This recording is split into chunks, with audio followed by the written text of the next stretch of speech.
Welcome back to the 700 Club. We've got some interesting questions from you, and we're going to start with Jada, who says, what do you think is an appropriate age difference in a marriage?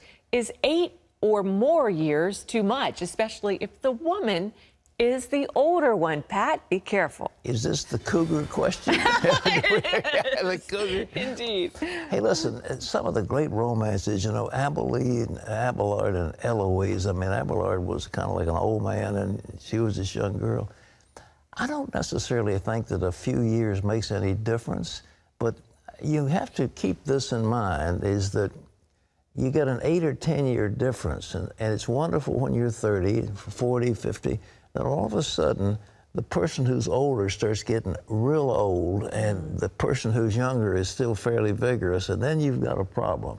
And, you know, do you want to be living with an old lady? That's the idea. But if there's love, there's no reason and nothing in the Bible that indicates there's any problem about age disparity, especially with men. I mean, my goodness, they marry young women all the time. They want a trophy wife, so the old guy's 50 or 60, and he marries a 20-year-old, and, you know. The older I get, the younger I date.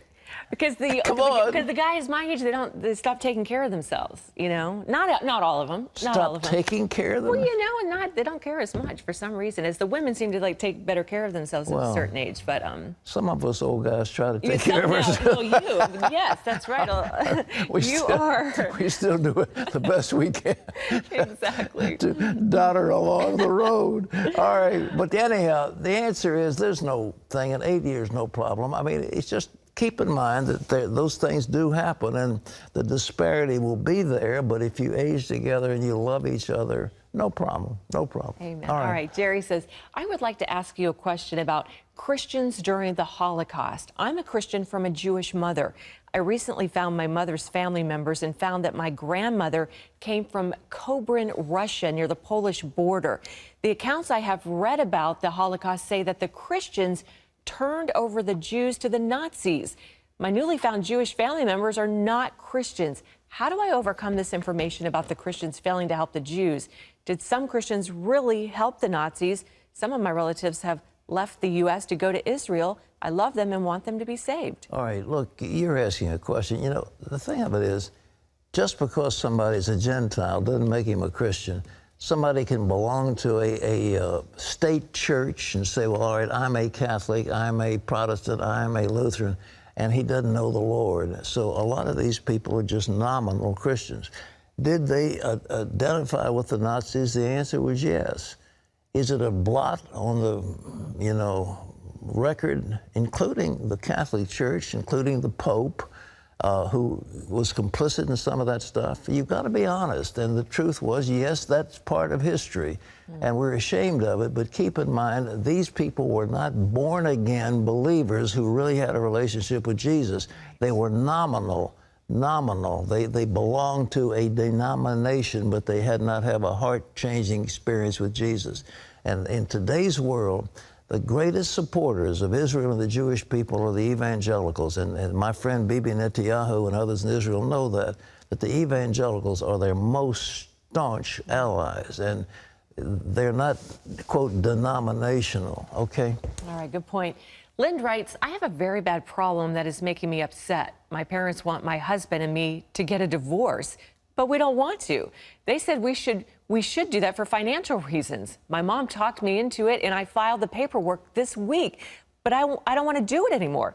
Please help. I feel pulled in two different directions. For this cause shall a man leave his mother and father and cleave unto his wife, and the twain shall be one flesh. And what God has joined together, let not man put asunder. Those parents are sinning against God. Tell them to go take their evil thoughts someplace else. You're not living to. You have been joined to your husband. You have been joined to your wife.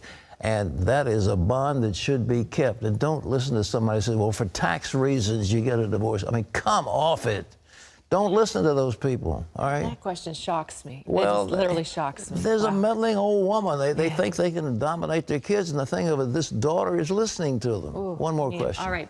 Mary says, Dear Pat, I have been a partner for years. Does this ministry support financially our brothers in Israel? my heart goes out to our brothers there. Well, the answer is yes. We have a ministry. Operation Blessing has a ministry in Israel. We have relief for Israel, and we have given some rather significant donations to our good friend Yechiel Eckstein, who works with the Jews. The Holy Land Fellowship of Christians and Jews mostly is there to give relief supplies to Jews. So we are helping those in Israel because we love the Jewish people. Okay? Yeah, I was there in 2006 Yeah. during the war and helped with some of the outreach Yeah. to the shut-ins, and we actually went door to door during the war because they were, you know, they had to shelter in place because of the Katyushas. Yeah. Which I remember. I believe I was there at the same You were time. there. We were out And we were amongst the helping- Katyushas. and giving aid to those people. I remember food distribution and everything else in Haifa. Okay. Interesting time.